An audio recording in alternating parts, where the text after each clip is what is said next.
Xin chào các bạn, chào mừng các bạn đến với kênh Nagi Kiếm Hiệp và Huyền Sử.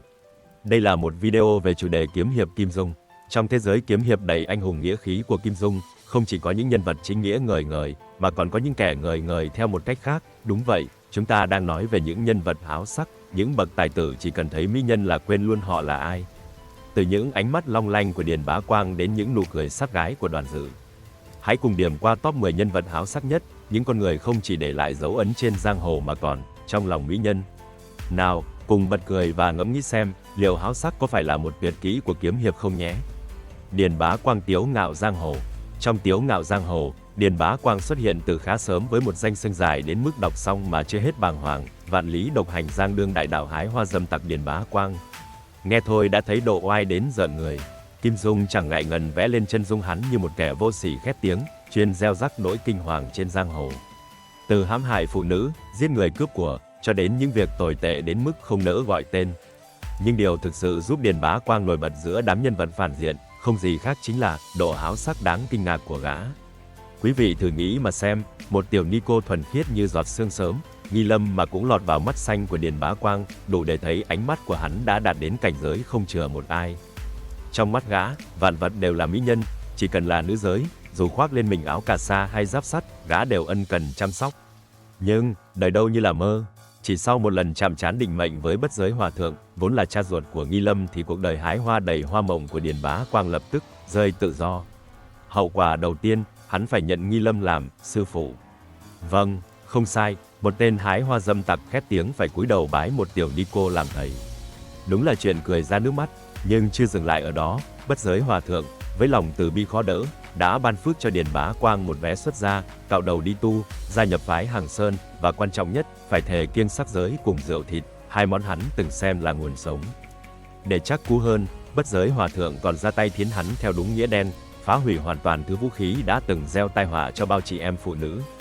Quý vị nghĩ mà xem, từ một tên ngang dọc giang hồ với danh hiệu vạn lý độc hành, giờ đây, Điền Bá Quang chỉ còn biết tụng kinh niệm Phật, sống những ngày tháng tĩnh lặng trong một góc nhỏ của phái Hàng Sơn. Huyết Đao Lão Tổ Liên Thành Quyết. Trong Liên Thành Quyết, Huyết Đao Lão Tổ là một nhân vật phản diện đáng nhớ, dù theo cách không mấy tích cực. Kim Dung mô tả hắn là kẻ sở hữu võ công thuộc hàng nhất nhì trong tiểu thuyết, nhưng đồng thời cũng là một gã háo sắc và vô liêm sỉ đến mức khiến người ta chỉ muốn xé xách mỗi khi hắn xuất hiện. Câu chuyện đáng quên của hắn bắt đầu khi vô tình gặp đôi tình nhân trẻ Thủy Sinh và Uông Khiếu Phong đang tay trong tay dạo chơi dưới chân núi. Ánh mắt của Huyết Đao Lão Tổ lóe lên đầy tà ý, bản tính háo sắc liền trỗi dậy, khiến hắn bày mưu tính kế bắt cóc Thủy Sinh ngay trong đêm. Thanh niên Uông Khiếu Phong lúc này chỉ còn biết ngậm ngùi truy đuổi trong vô vọng, để rồi chứng kiến người yêu rơi vào tay một kẻ mà hắn không tài nào đối phó nổi. Ngay cả khi Giang Nam tứ hiệp, những cao thủ nổi danh với nghĩa khí ngút trời, ra tay uy hiếp, Huyết Đao Lão Tổ vẫn bám chặt lấy Thủy Sinh như một con đỉa đói. Đối với hắn, mỹ nhân là thứ duy nhất xứng đáng để liều mạng. Sự cố chấp và điên cuồng này khiến người đọc chỉ muốn vỗ tay khi địch vân xuất hiện và, bằng một trường quyết định, tiến gã háo sắc về chầu trời. Đoàn Chính Thuần Thiên Long Bát Bộ. Xét về độ đào hoa lẫn háo sắc, khó có ai trong thế giới tiểu thuyết của Kim Dung vượt mặt được cái tên lẫy lừng Đoàn Chính Thuần. Thân là vương gia nước Đại Lý, nhưng thay vì ôm lấy Giang Sơn, ông lại chọn ôm người đẹp. Nơi nào có hoa thơm cỏ lạ, nơi đó chắc chắn có bóng dáng Đoàn Chính Thuần dạo bước. Danh sách nạn nhân của ông, kể ra chắc còn dài hơn cả danh sách những hiệp khách bị Kiều Phong đánh bại. Dễ dàng kể tên những mỹ nhân đã gục ngã trước sức quyến rũ khó cưỡng của vương gia này, từ Cam Bảo Bảo, Đao Bạch Phượng, Tần Hồng Miên, Nguyễn Tinh Trúc, Vương Phu Nhân, cho đến cả Khang Mẫn. Đúng là Đoàn Chính Thuần không hổ danh là người đàn ông phong lưu đến từng khoảnh khắc, thậm chí ngay cả khi cái chết cận kề.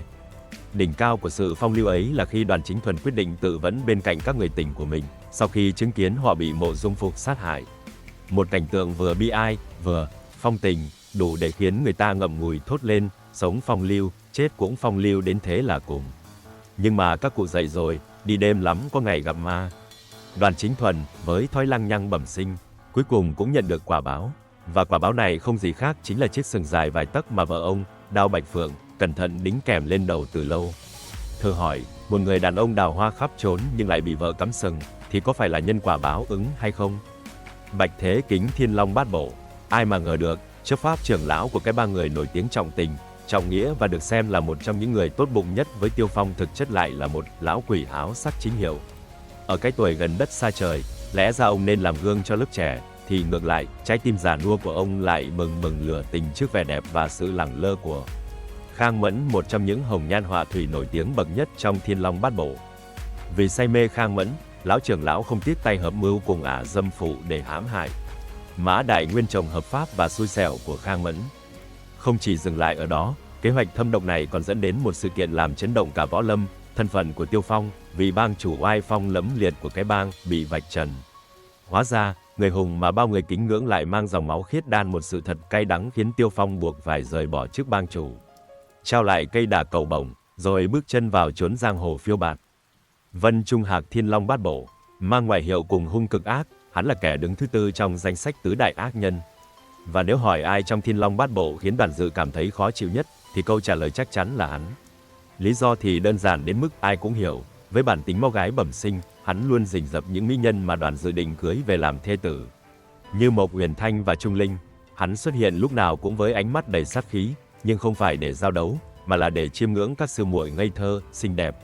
Trong mắt hắn, bất kỳ thiếu nữ nào cũng là bông hoa ngọt ngào cần được hái. Nhưng cuộc đời đâu như mơ, và Kim Dung luôn có cách để dạy dỗ những kẻ háo sắc.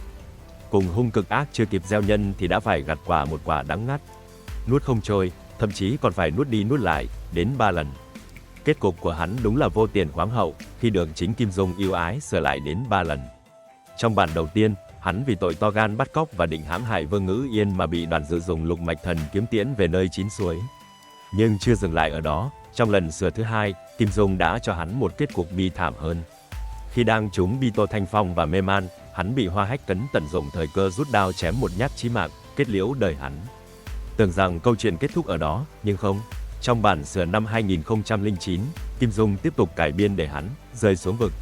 Lần này, hắn giằng co với cô Tô Mộ Dung Phục và xui xẻo bị Mộ Dung Phục đè chết tại chỗ. Đúng là 3 lần đổi kết cục, nhưng lần nào cũng thảm hại và chẳng khá hơn chút nào. Toàn Quán Thanh, Thiên Long Bát Bộ. Toàn Quán Thanh, đà chủ đại trí phân đà của cái bang, là một nhân vật có danh tiếng không tầm thường. Kim Dung mô tả hắn sở hữu võ công cao cường, chẳng hề thua kém gì so với tứ đại trưởng lão trong bang.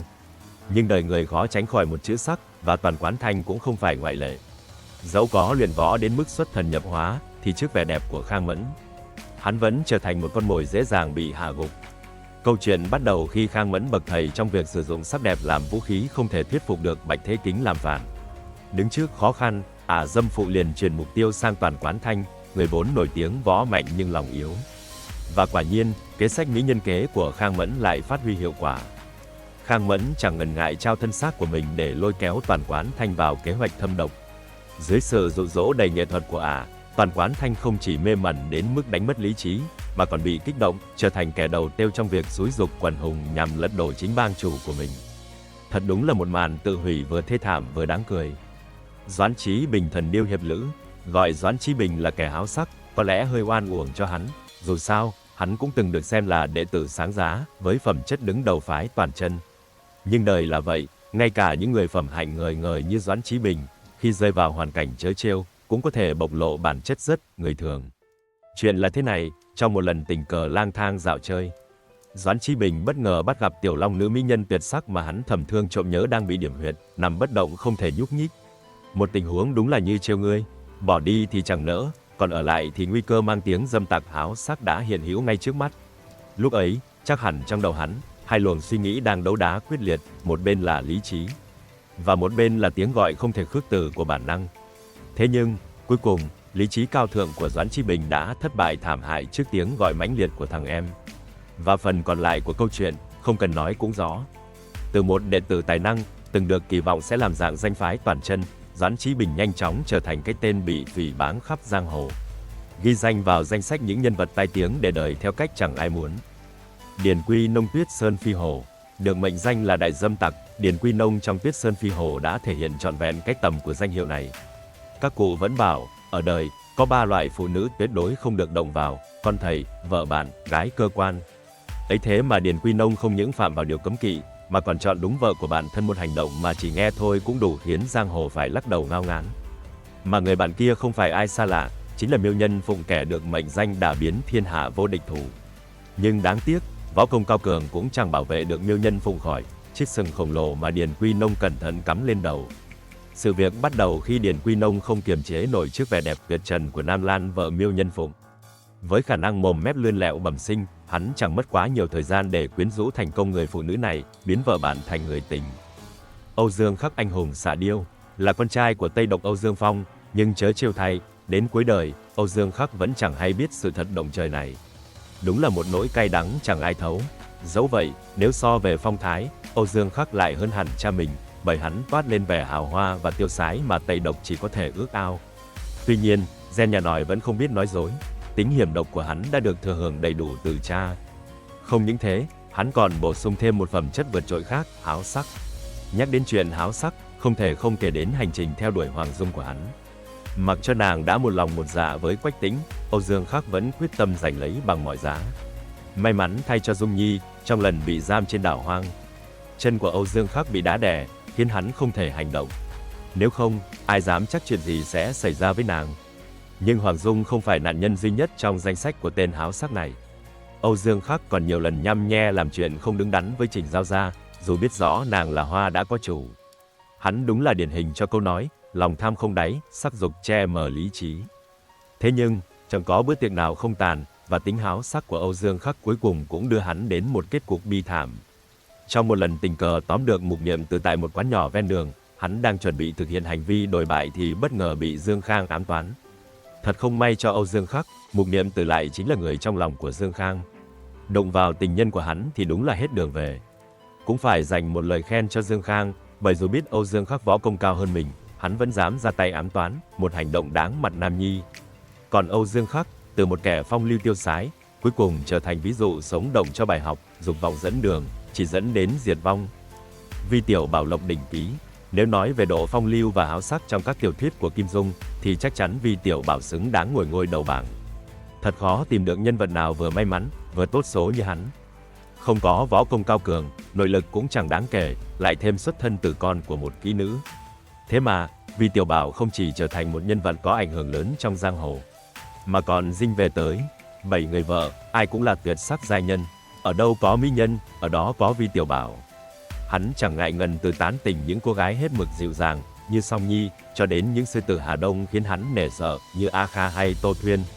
Nhưng cuối cùng, bằng cách nào đó, tất cả những người đẹp ấy đều nằm gọn trong chiếc giường của Lệ Xuân Viện cùng với hắn. 7 bà vợ, mỗi người một tính cách, mỗi người một vẻ, nhưng tất cả đều chung một chồng đủ để thấy mức độ háo sắc thành công của Vi Tiểu Bảo rồi, đúng không? Thế nhưng, điều đáng nói nhất không phải là sự háo sắc, mà là cái kết viên mãn của hắn. Trong khi bao kẻ háo sắc khác phải chịu kết cục thê thảm, thì Vi Tiểu Bảo lại rút lui khỏi giang hồ một cách nhẹ nhàng. Cuối đời, hắn cùng 7 bà vợ của mình quy ẩn trên một hòn đảo hoang, sống những ngày tháng hạnh phúc, hòa thuận bên nhau. Đúng là giấc mơ không tưởng của biết bao đấng mày râu. Vi Tiểu Bảo là minh chứng rõ ràng rằng, không cần võ công cao, chỉ cần mồm mép giỏi, háo sắc đúng cách cũng dẫn đến hạnh phúc. Hắn là kẻ háo sắc may mắn nhất, phong lưu nhất, và có lẽ cũng là người đáng ghen tị nhất trong thế giới Kim Dung. Vậy là chúng ta đã cùng điểm qua top 10 nhân vật háo sắc nhất trong thế giới kiếm hiệp của Kim Dung. Mỗi nhân vật, mỗi câu chuyện đều để lại những dấu ấn rất riêng, từ những kẻ chỉ biết chạy theo mỹ nhân mà nhận kết cục thảm hại, đến những người háo sắc nhưng lại thành công rực rỡ như Vi Tiểu Bảo. Có thể thấy, trong thế giới giang hồ đầy mưu mô và ân oán, sắc đẹp không chỉ là nguồn cảm hứng mà còn là bài kiểm tra lớn với các anh hùng. Và đôi khi là bản án tử cho những kẻ không giữ nổi lòng mình. Nếu bạn thấy danh sách này thú vị, đừng quên để lại bình luận phía dưới để chia sẻ suy nghĩ của bạn hoặc bổ sung thêm những cái tên mà bạn thấy xứng đáng. Và nếu thích nội dung này, hãy like, share và subscribe kênh Nagi Kiếm Hiệp và Huyền Sử để không bỏ lỡ những video hấp dẫn tiếp theo nhé. Cảm ơn bạn đã theo dõi. Hẹn gặp lại ở những hành trình tiếp theo trong thế giới kiếm hiệp đầy kỳ bí.